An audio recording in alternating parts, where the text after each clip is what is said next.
So we are moving ahead in our short stories sermon series. We finished with Ruth, and we are moving on to the story of Jonah. So today we're doing mainly an overview. Let me just read you the first couple verses in Jonah. This is from Jonah chapter 1.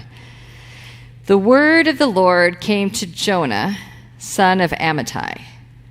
Go to the great city of Nineveh and preach against it, because its wickedness has come up before me. This is the word of the Lord. Thanks be to God. Let's pray.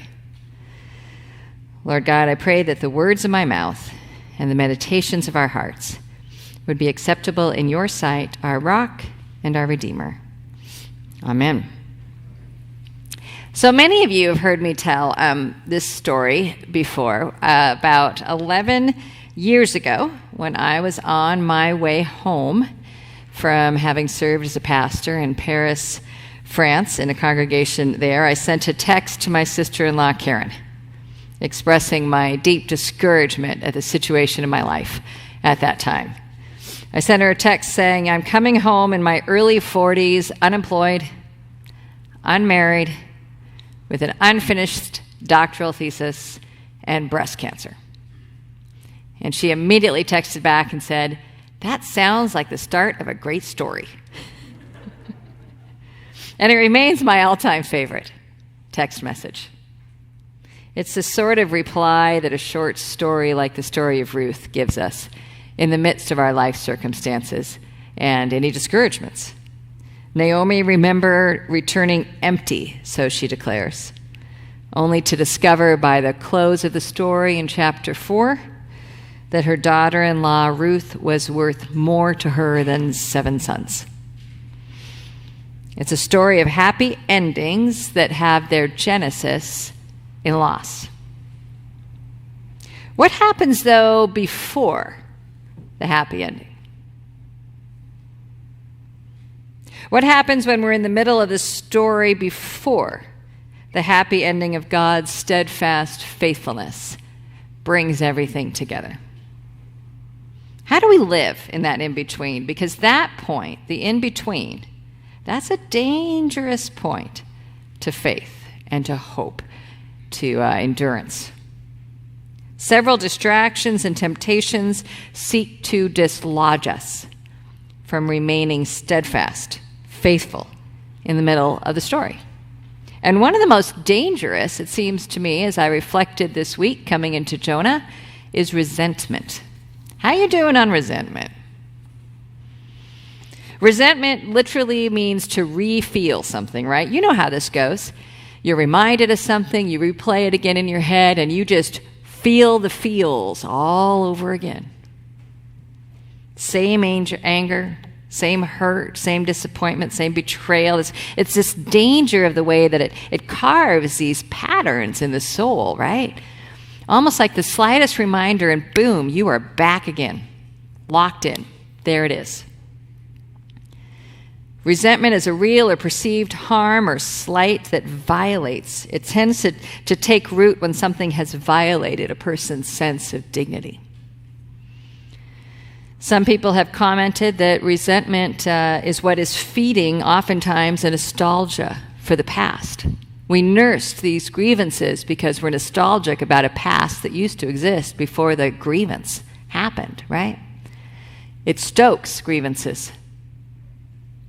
Resentment, others have written, entrap individuals and entire people into a place of permanent victimhood. Every time we're reminded of it, every time we feel it, we're a victim of it. Again. Friedrich Nietzsche has written, the resentful person's soul squints. Its spirit loves hiding places, secret paths, and back doors. Close quote. Resentment is both delicious and insatiable. And resentment isn't only dangerous for individuals and relationships. It can take hold of entire societies, entire groups of people. Another German philosopher, Max Scheler, was interested in social resentment. He noticed that resentment can fester in a society, especially when the sort of equal rights that society has set up for everyone do not match the factual reality. As somebody living in Germany after World War I, he was watching this. He observes that where equal rights go hand in hand with factual differences in power or property or education, it's a psychological dynamite. And it's lit when legal rights to equality are granted but not enjoyed. When resentment goes social, there's an anger at people who seem to be above you. And this happens whether or not you're on the political right or the political left of the spectrum. It's just out there, right? Do you remember one of the chants in 2017 in Charlottesville, in the gathering in Charlottesville? One of the chants, "You will not replace us." You will not replace us. Resentment.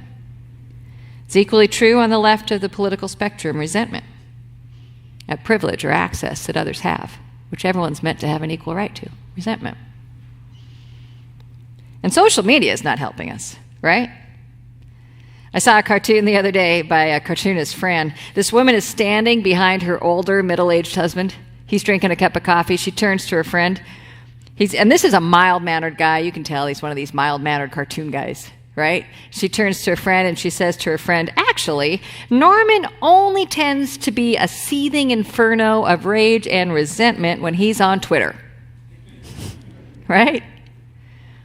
See, resentment of this sort, it doesn't want an apology. It wants an apology that humiliates the other person. Sees them get what they deserve.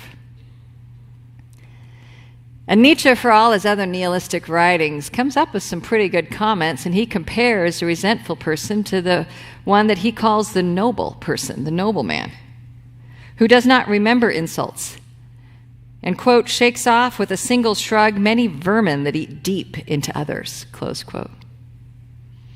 The noble soul looks forward, not back. It's open, it's generous, it creates new things and good things. It has the capacity to love its enemies. And that's who we want to be. We want to be the noble soul. And the problem is we're not. I wonder what resentments have a hold on you. I wonder what resentments catch you off guard. I wonder what resentment hooks you.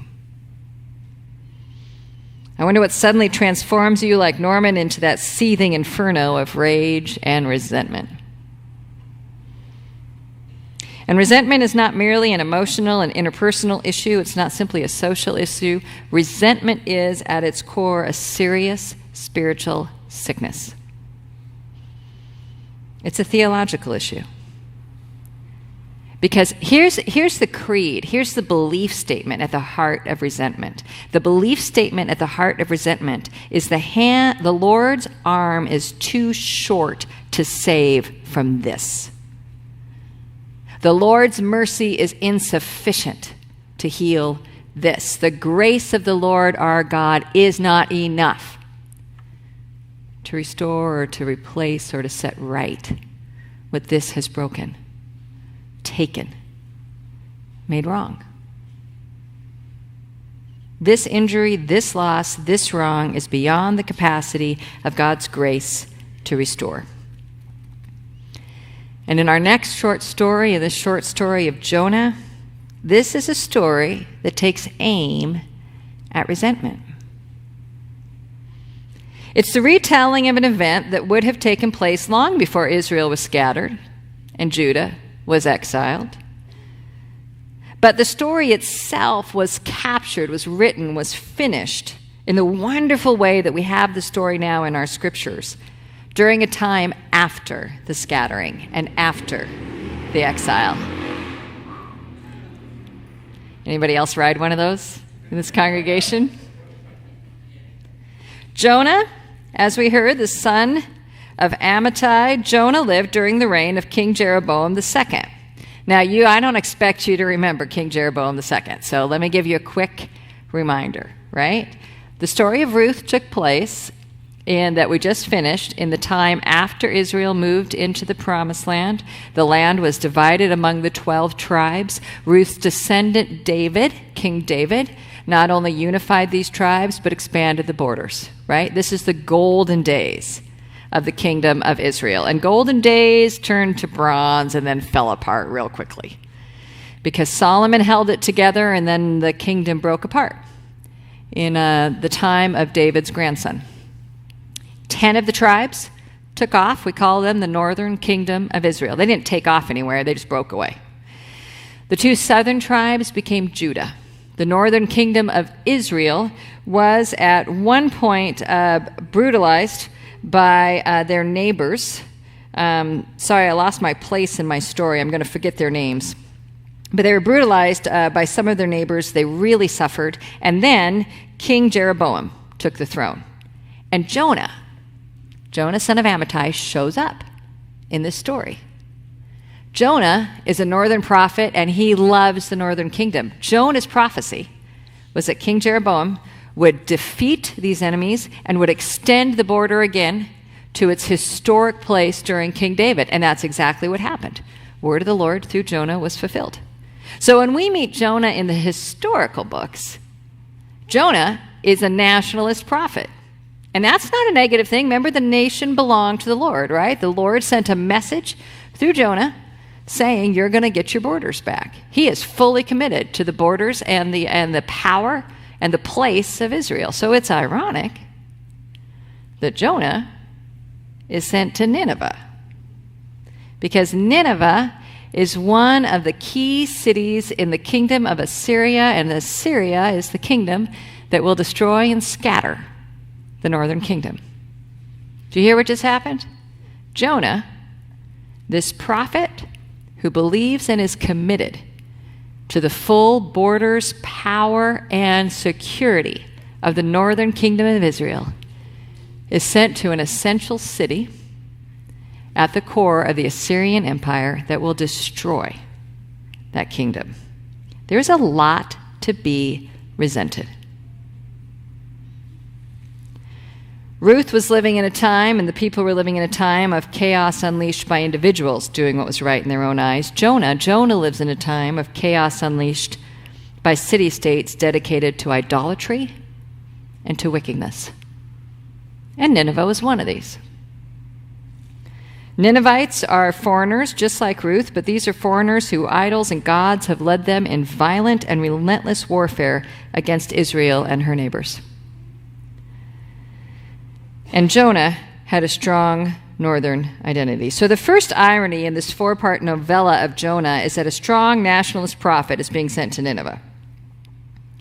But Jonah is a much bigger picture than this. Jonah is also a story, as it's written now, that asks the question, so what is God going to do about these bloodthirsty, idolatrous, wicked people who turn on God's beloved? And if the Lord is so steadfastly faithful to God's people, Israel, why is he waiting to act? Because at the heart of it, isn't every single one of our resentments, if we're honest with ourselves, a resentment against a God who isn't making this right? A resentment against a God who is not acting as God should to fix this? The event of Jonah being sent to Nineveh happens before the scattering and the exile, but the retelling of the story, the picking up of this story of this prophet and telling it in a way that speaks to the resentment of God's people happens after everything is lost, after the northern kingdom is scattered, after the exile, after God's people have heard the oracles against the nations who have destroyed God's people, but are not seeing these oracles come true. This story was crafted when the danger of resentment against the Lord was very real. And we can tell by the style of the Hebrew language used in this short story that that's when it was crafted. When there were foreign enemies against whom God had not enacted vengeance on behalf of God's people. And we can find ourselves in the same boat as God's people, the Jews, at this point, hardly being the noble person. not looking ahead, not forgiving the past, not open and generous and free of resentment, but we, like them, avoid God's call, and we set up to watch others get what they deserve and rail against the Almighty when they don't, and stomp our feet and say we'd rather die, yes, we'd rather die, than let go of these resentments. So what hope do people have in the middle of the story when resentment traps individuals and families, traps entire societies in a sort of permanent victimhood in the losses that were very real that they suffered? When resentment seeps in with unspoken belief that the hand of the Lord is too short to save from this, that the mercy of God is too weak, the grace of God too ineffectual, that what we want is not only an apology, but an apology that punishes. We need the story of Jonah. And what approach does the story of Jonah take to this intractable issue? Comedy. It's a story about a whale, people. This is a crazy story, right? This is a story, in Ruth, God was kind of in the background, right? In Ruth, it's like the Lord was in the background and content and trusted these very faithful people in the foreground to make his steadfast faithfulness known. In Jonah, the Lord is not trusting this prophet, people. The Lord is the first word in this story and the last and final word of this story. And go back and read the last verse because it's a comical verse. It's about cows. This is a funny story. The Lord in Jonah doesn't trust this to his prophet. The Lord in Jonah has got something that he needs to show to his people and his prophet, and he's using everything in his arsenal to do it. He's using water. He's using storms. He's using great big fish. He's using fast-growing plants. He's using worms. He's using a crazy-making wind coming in. He's using everything to get his point across. See, this perfect little prophetic book highlights the absurdity of Jonah's resistance and resentment to God. We laugh at Jonah. Dude, where do you think you're going to run to? Seriously? Man, why are you having a temper tantrum up on that hill? Seriously, Jonah? The whole story magnifies the absurdity of Jonah resisting God and running from God until at the very end, the hook that it puts in it is we realize, oh, maybe I'm laughing at myself. What if we're Jonah? See, as we enjoy this story here in August, you'll want to keep in mind this verse from the end. The reason that Jonah gives for having run away from God in the first place, the part of the story we're very familiar with, shows up in Jonah chapter 4, and it goes like this. Jonah prayed to the Lord, "Isn't this what I said, Lord, when I was still at home? That is why I tried to forestall by fleeing to Tarshish. I knew that you are a gracious and compassionate God, slow to anger and abounding in love, a God who relents from sending calamity. I told you so. I told you this would happen. I knew you couldn't help yourself. I knew the second these bloodthirsty, awful, deserving of judgment Ninevites even slightly turned in repentance to you, you would relent. When will you learn that every self-respecting God on the market enacts judgment, not mercy? It's supposed to be your wrath that we cannot outrun. It is supposed to be your wrath that we cannot avoid, not your mercy. Not your mercy. Jonah is a story about the Lord's determination to overcome all resistance to his mercy. Jonah is a story about how the Lord's determination to overcome all resistance to his mercy is tireless. God's grace is relentless, both towards those who worship his name and are resentful and disillusioned with the way he works in the world, and towards the people that made them resentful and disillusioned with the way God works in the world. With Jonah, we come up against the sort of God who hangs in agony, tortured and dying on a cross, and prays, "Father, forgive them. They don't know what they're doing." It's a good reminder in Jonah that this relentless grace of God that we will meet in this story didn't suddenly burst upon the scene with Jesus. This relentless grace of God has been in the character of God all through the stories of the Scripture. God's mercy is relentless and determined to demonstrate the absurdity of our resentment. I'll tell you a story about how this still happens. I had a professor at Fuller. This was one of my favorite professors. This professor, studied under Tillich and Bart and, all these big names and became a pastor. And then once he got done being a pastor, he came and he taught us how to be pastors.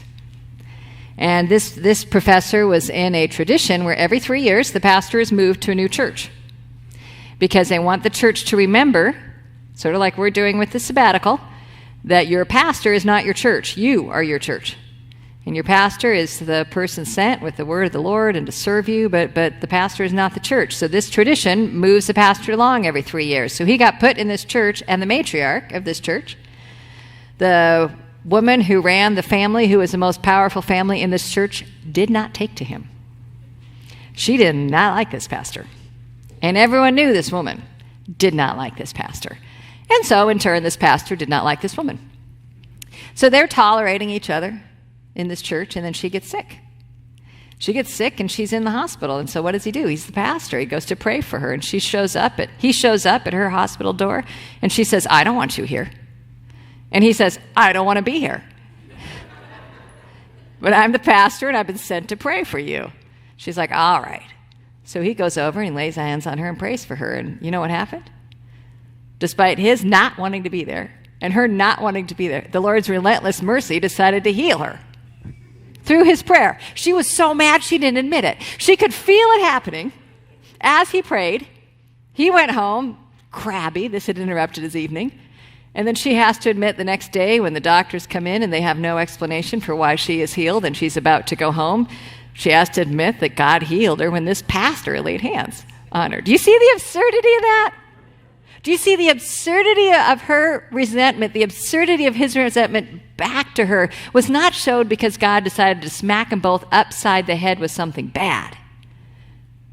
It was demonstrated because of the absurdity of the relentless mercy of God that decided, despite his unfaithful servant and despite his recalcitrant parishioner, he was going to heal.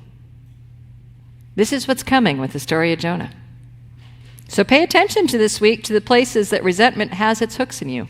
Ask the Holy Spirit to bring this up because God has a work to do in our lives individually. God has a work to do in our lives through this story. In our marriages, in our family relationships, in our friendships, God has a work to do in our lives through this story. In our workplace, in our neighborhoods, in our society. God has a work to do through this story. Again, ready or not, the relentless grace and mercy of God, it's coming for you. Let's pray.